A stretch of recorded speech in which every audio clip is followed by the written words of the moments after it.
সাইয়েদনা মুসা আলাইহিস সালাম জিজ্ঞেস করলেন, ইয়া রাব্বি, আল্লাহ আপনার কি ঘুমে ধরে না? আল্লাহ বললেন, কোনো কথা বলা যাবে না, দুইটা গ্লাসের ভেতরে পানি নাও, পানি ভর্তি গ্লাস নিয়ে তুর পাহাড়ের উপরে দাঁড়াও। সাইয়েদনা মুসা আলাইহিস সালাম দাঁড়ালেন। আল্লাহরে আবার জিজ্ঞেস করলেন, আল্লাহ আমি জিজ্ঞেস করলাম কি আর আপনি করতে বললেন কি? আল্লাহ বললেন, কথা বলো না, যা বলেছি তাই করো। তো মুসা আলাইহিস সালাম কিছু বলতে পারে না, পানি নিয়ে দাঁড়িয়ে রইলেন। মুসা আলাইহিস সালামকে আল্লাহ বললেন, তুমি দাঁড়িয়ে থাকো আর ঘুম রে, বললেন ঘুম তুই মুসারে ধর।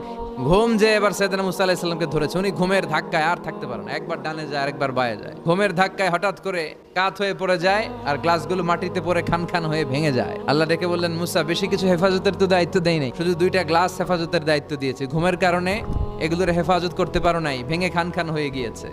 আমি যদি তোমাদের মতো ঘুমিয়ে যেতাম তাহলে পৃথিবীর সাথে সূর্য লেগে, সূর্যের সাথে চন্দ্র লেগে গোটা মহাবিশ্বটা এভাবে গ্লাসের টুকরার মতো খান খান হয়ে যেত রে মুসা। এজন্য লা তাখুযুহু সিনাতু ওয়ালা নাওম, আমার ঘুমেও ধরে না, ঘুমের আগে যে তন্দ্রা আসে ওইটাও ধরে না।